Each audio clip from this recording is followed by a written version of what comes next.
Katherine Rochfort Saunders graduated from Towson University in 2006 with a bachelor's degree in elementary education. Ms. Saunders took a full-time position in retail. In 2010, she became the administrative assistant for the Department of Elementary Education at Towson University. These are her reflections. Mrs. Saunders, thank you for sharing with us your reflections and memories about your teacher preparation here at Towson University and your subsequent career. This will be an important piece of our attempt to document and highlight the evolution of teacher education across time. And I guess if we're going to start someplace, we should start at the beginning. So would you start by sharing with us your early social context, where you grew up as you were going through school, what you were thinking you might want to be, and when you decided possibly you might want to be a teacher, and why you chose Towson University? Sure. I'm probably a little unconventional just in the sense that I grew up down the street. Towson was in my backyard, and I didn't know where I wanted to go to college, but I knew I did not want to go to Towson. Ironically, that's where I went, and I loved it. But and I grew up with a family of teachers. My mom taught, my dad taught, my sister, her husband, 2 aunts, grandma, uncle. It just, I mean, our whole family, we joke that we could have had a school. But so I kind of always grew up in that idea in that world, and I loved it. I played school with my stuffed animals from as early as I can remember, and I'd always help my mom like with her classroom, and because we grew up down the street. She taught at Stoneleigh, and I went to Stoneleigh. So it was very convenient for me to like go after school and help her grade her papers, and I loved it. I loved being in the world of education. But then when it came time to go to college, I felt like I knew Towson already, and I didn't want, like, been there, done that kind of thing. Right. And I was completely wrong. But so I didn't know where I wanted to go, but I didn't want to go to Towson, but I applied anyway just for the sake of applying. Right. One thing led to another, and I ended up deciding to come to Towson. I'm a little different than the folks in my family in the sense that there's a little bit more of like an artistic side to the things that I like to do. And so I pursued mass comm and advertising. And I started out with that as my major at Towson.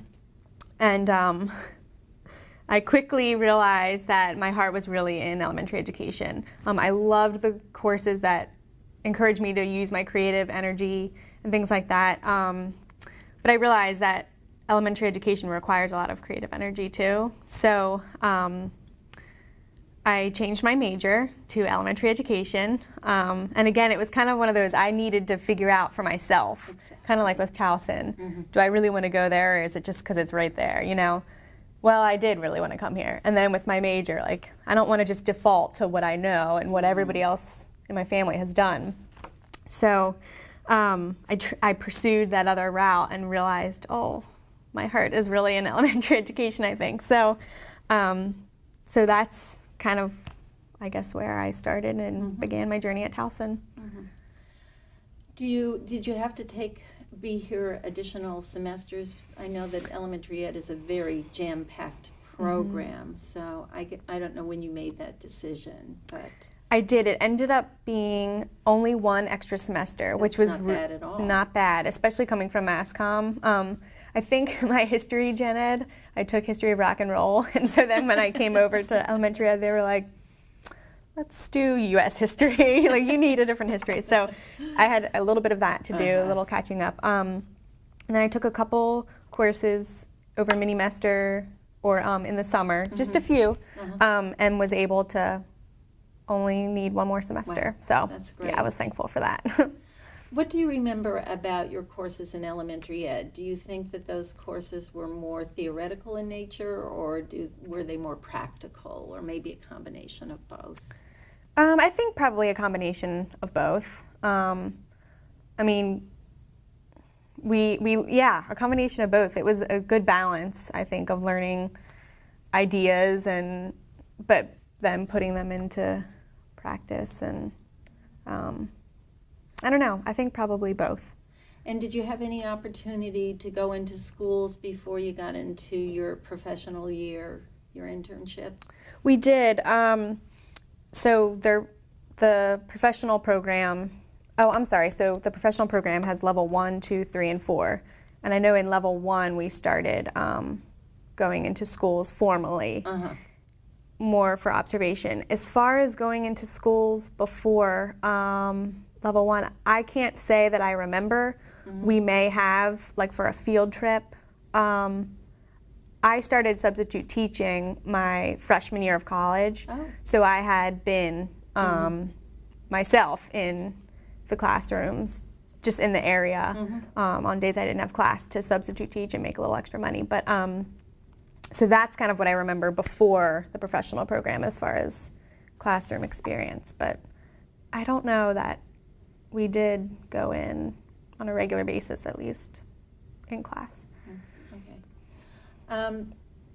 You had a unique kind of setup with your internship experience. So can you just sort of walk us through that, from when you started thinking about where you might want to be placed and how you wound up where you were? Sure. So I was in Baltimore County, and the first part of my student teaching, is that you mean student teaching, was at Grange Elementary, and I loved it. The unique thing about this for me, one of the things, is that I started in the fall. So remember I said I had that extra semester, and that's because I didn't end in the spring. I still had that fall semester left with my full-time student teaching.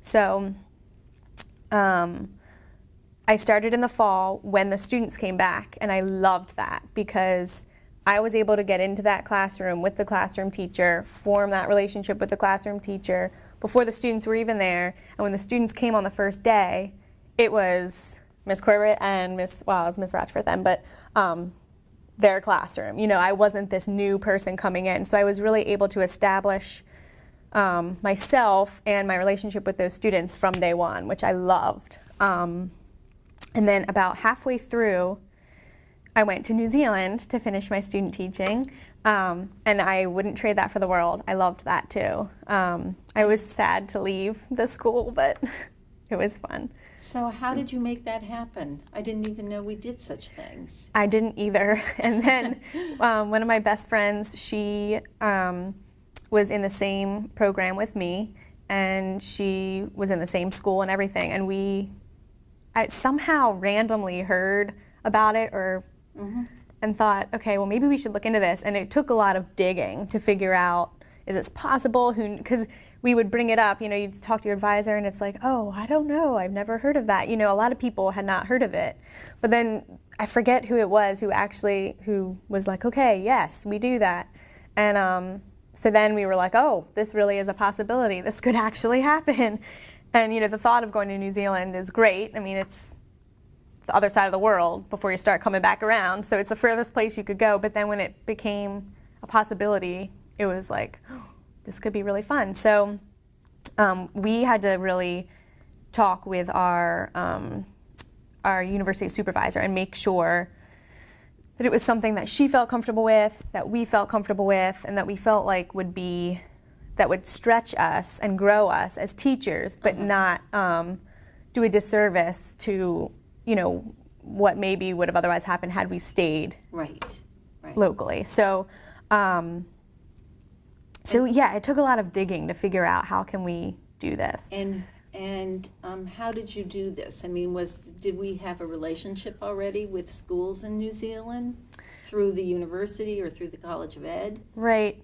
There was a group called, was it the Junior Learning Group? It was some established group that Towson, I guess, is my hunch, partners with. Yeah. And they're over in New Zealand, and then they plug you in with the schools, and they have somebody who goes around and is your university supervisor, for lack of better words, over there.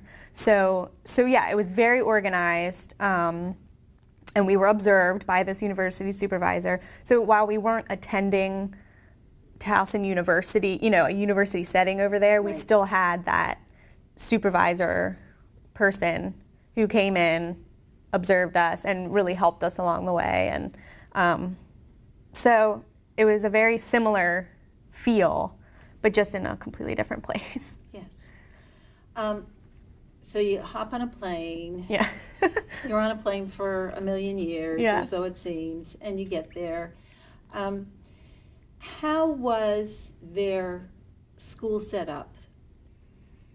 Was that different? I mean, where you were doing an elementary experience, so are the grades the same essentially, or what did you find that was different? There was actually a lot different, and I went into the experience, and I'm not necessarily proud to say this, but I went into the experience thinking, oh, well, they talk the same language, they speak the same language we do, and a few minor accent details, it's pretty much the same thing, right? Well, no. I mean, culturally, it's completely different.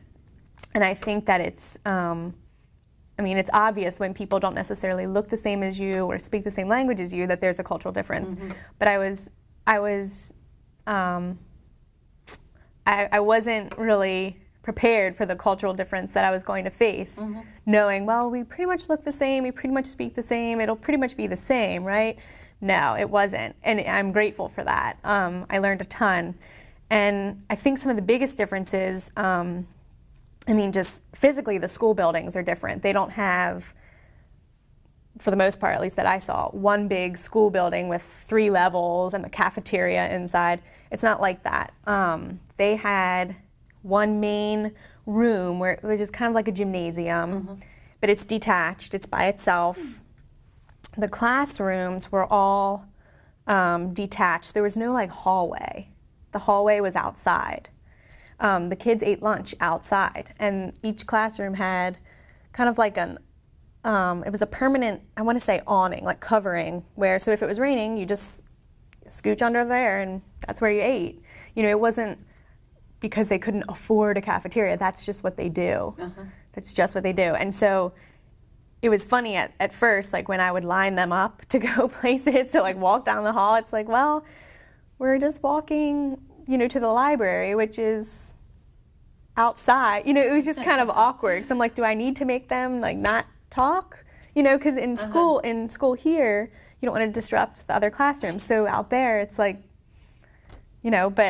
so it was funny. I actually remember this one time, this little boy jumped out of line and he was climbing up a lamppost, and I was only in New Zealand would somebody cut out a line to climb up a lamppost. But so that was a big difference. Another big difference was they a lot of times don't wear shoes, which is fine. And in fact, and I have a picture of this, I should try and find this, in the library, because it's carpeted, there was a sign outside the door that said, please remove your shoes before you come into the library. And so they had this little mat where everybody, including myself, we'd have to take off our shoes, set them right outside. And I had a field trip one time with them, and we were walking, and it was a decent walk. We walked to this outdoor museum, and I had to remind them, please bring shoes to school tomorrow, because we're going on half, 3/4 of a mile walk, and you need your walking shoes. So that was funny, but again, it wasn't a sign of poverty, it just is a cultural thing. They're very laid back, and I think that kind of is the underlying theme through all of this of well, I might just cut out a line and jump up a lamppost because I'm active and I like to be active, or I might just decide to take my shoes off because I can and it's comfortable to me. It's not so rigid. They stopped at 10 o'clock every day for tea. And I thought it was kind of a joke at first, but it's real. I mean, we were on a bus one day too. This was when we weren't even in school. It's a cultural thing. The bus pulled over. 10 o'clock, we have tea. It's just what you do.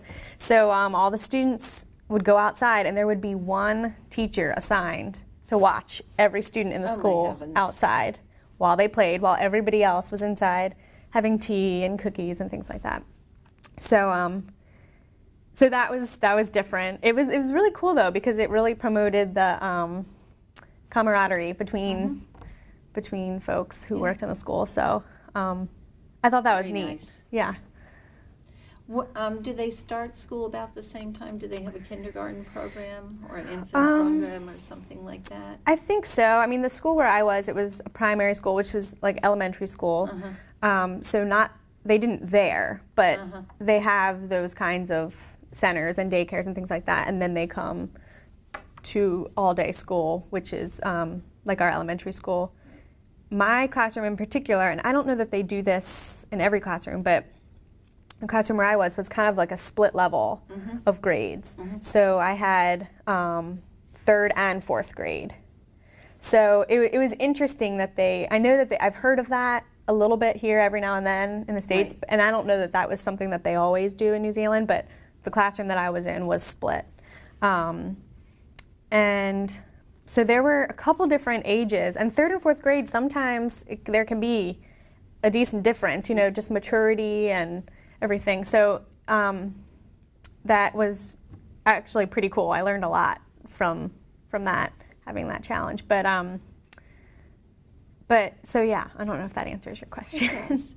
How about curriculum? Do you remember anything about what the kids were learning? Do they have to take state or national tests, and do they have, MSA paranoia in the spring or? Not that I know of. Right. I'm pretty sure that they do not, because I probably would have felt that pressure to make sure that I was teaching, the right formats and things like that. And I didn't feel that way, and I'm pretty sure that they do not. Now, that may have changed now. I haven't kept up with what's going on in their education, but to my knowledge, they didn't have MSAs or any kind of state, or not state, but nationwide tests that they had to mark and be at a certain place by a certain time. It was, and which I think is probably why my classroom was the way it was when I was there, because there were so many different, people were in so many different places of their concept of understanding. My favorite subject is math, and so I remember specifically in math, I had some group of students who were ready to add, decimals, and some people were still learning what does a decimal mean, what does a decimal point, what does it do, and that's a big difference, and so I think had there been some sort of test, maybe I wouldn't have seen such a big difference. I don't know, but I liked that. I liked having the little pockets of, a couple people were here, some people were here, and so we kind of were all learning about the same concept, but we were all in different places, and so we had to really juggle, where everybody was. So everybody was challenged, but that they were understanding and could create an understanding of the next step, and it wasn't like, I don't even know what a decimal is. What do you mean add a decimal? So it was cool. Yeah. So was that your last semester at Towson? Yes. So you finished at the end of a fall semester. I did, yep. So here you are, you've had this fabulous experience in New Zealand, but you're out there, not back here, looking for potential jobs in education. Right.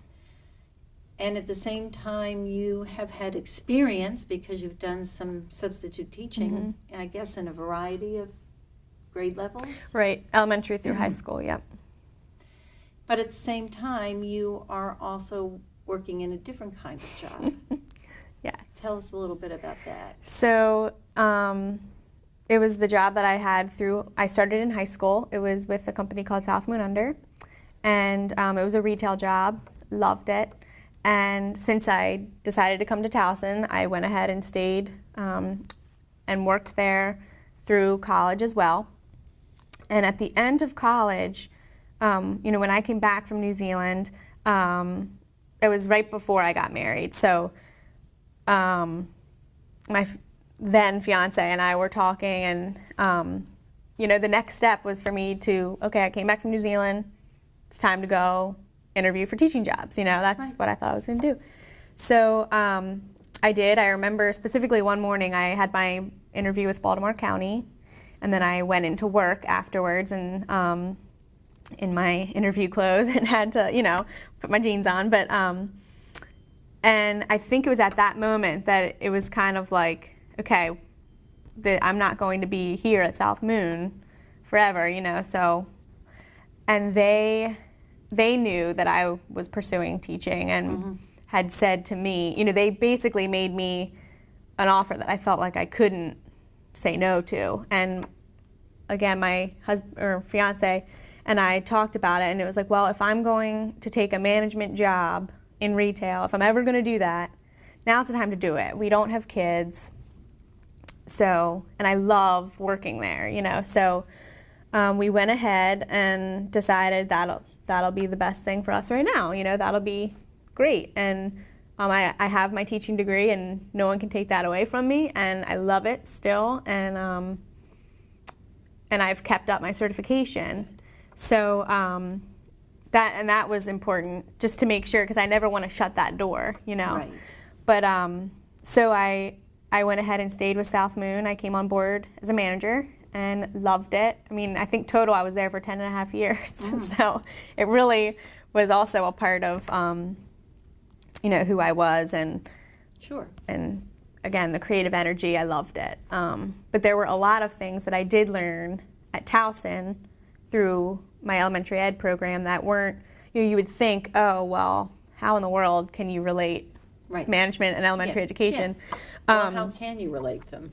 Well, it was interesting because part of my job as a manager at South Moon Under was to train our staff, and it was training new people who came in and didn't maybe know a thing about the company or what we were about or anything, and so training that, but then also providing ongoing training for folks who have been there for a while. And so really, I mean, the concept of learning and constructing meaning of things, it doesn't matter if you're in elementary school or if you're out in the working world, whatever. There's a lot of the same basic principles that I learned, here at Towson that were very applicable to my job as a manager at South Moon Under. So it's kind of funny, you wouldn't necessarily think, but it definitely was helpful in using that teacher toolbox, so to speak, to train folks. Right. So, Absolutely. yeah. But you did leave. I did. I did. And why that change? So, like I said, I'd been there about 10 and a half years, and I think I was just ready for something new and something different. And as you can imagine, I mean, teaching is the same way. You are on. You have to be on. Is what I call it. That's the best way to describe it. You have to be on. You are in front of people all day long, just going. And I think after 10 and a half years, I was kind of ready for a shift, something a little different, and I wanted to come into the education world. I was really missing it. And it was funny, I noticed when our customers would come in, I got to know their kids really well too, because I gravitate and have a passion for that. But so that was always pretty funny. But so I was ready for a change. I wanted to get back into the education world, but I didn't want to have to be on. And to be a classroom teacher, you got to be on, firing on all cylinders at all times. So I knew I wasn't ready for that right now. I needed a little bit of a break. And then when I saw that the elementary ed department had an administrative assistant position, I thought, oh my gosh, that could be perfect. So that was that. And then here I am. Well, and you also had a connection with Towson. I mean, you had been here. And I think an affection for Towson. Hands down. Absolutely. To me, Towson's like home, and I say this to anybody who is thinking about Towson, but is like, oh, like how I was. Well, I grew up here, and I don't want. It is so different when you are a student here. It is so different from what you ever think you knew, and your parents aren't just going to show up on campus. And that was, I think, my fear of like, oh, well, if I go to Towson, my family's just going to show up. That's just not what happens. And I know this campus in a completely different way now. I used to maybe come sledding when I was little, but it's different. And very much appreciate the fact too that I went through this program, and so I know what our students are going through, and when they come into the office and they're panicking because they're missing this from their level 1 application, you know, I can identify with that because I was there and I had to hand in a level 1 application too, and it's going to be okay, you know. So I think it kind of gives me that ability to relate with them in a way that maybe had I obviously not gone to Towson, I wouldn't know, Right. you know, what they were experiencing. Or if you had majored in elementary ed. Exactly, right. So I think that that's pretty cool because it gives us a little bit of they appreciate the fact that I know what they're going through, you know, and I'm not just like, well, I don't know what you're talking about, you know. I appreciate the fact that they work really hard to hand in their application, and so. And it also provides you with an opportunity to be a little bit creative. Yes, very much. And if somebody were to walk past your office door or look at the bulletin boards you're responsible for. Yeah. So that's kind of. I do love doing the bulletin boards. That's my little creative outlet for sure. Yeah. I mean, that's part of being an elementary teacher, is being responsible for all that stuff. So there's a smidgen of that, or a little Definitely. more than a smidgen In the classroom. and what you were doing as well. Yeah. So, so you think that you are using a lot of your elementary ed in your current position? I do. I mean, I think, again, having gone through it, I'm just on the other side of things now, you know. And I'm not necessarily in a teacher role by any means, but I think there were a lot of things that anybody could learn and apply to a lot of things that they do, you know, whether it's elementary education or not. And I mean, I do think probably one day that I would love to go and be a classroom teacher. I don't know when, you know, who knows, but I definitely have every intention of keeping up my certification and keeping the door open for when it's right. You know, you just have to, I don't know, to me, figure out what's right for you and your family and your, you know, situation or timing and things like that. So.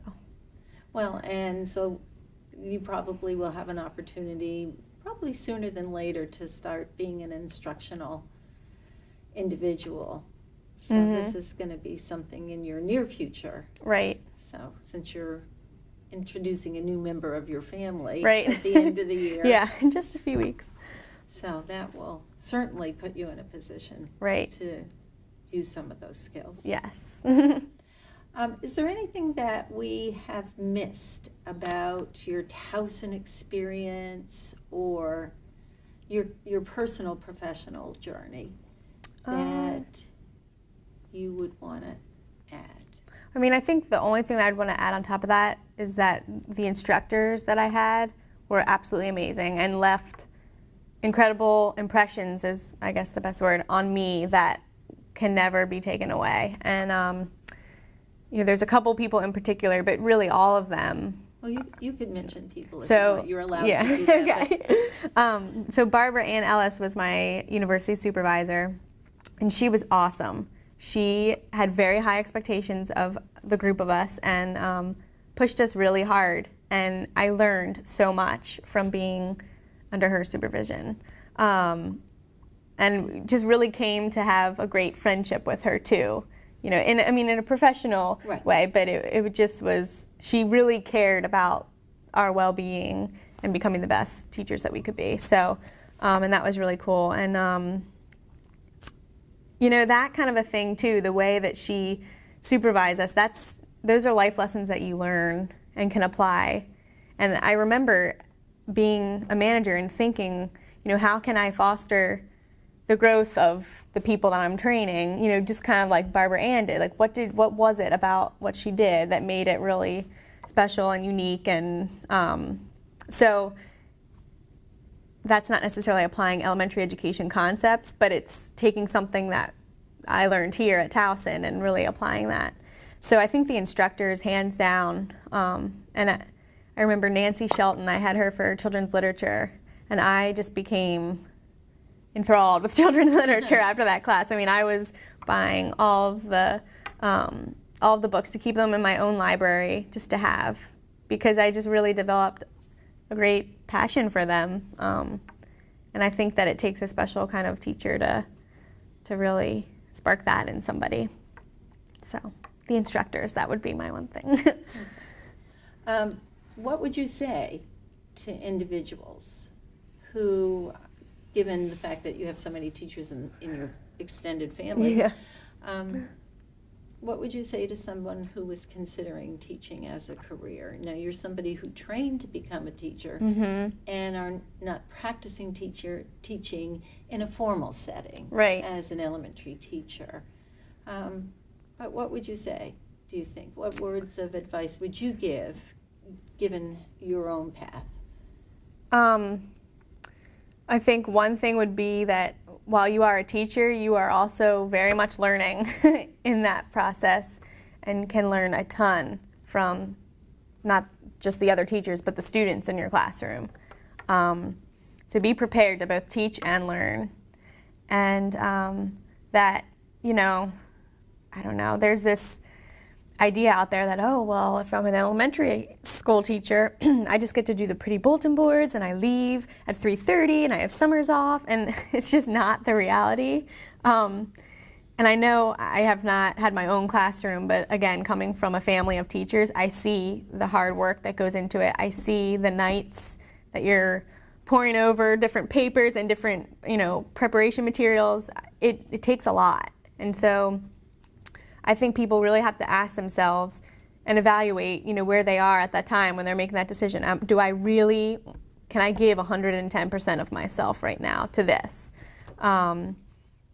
Because that's what it's going to take, And at the end of the day, it's not about how pretty your bulletin boards look or how quickly you can leave school. It's, did the students construct the understanding that they needed, and to really have a passion for that aha moment when you see a student get something for the first time.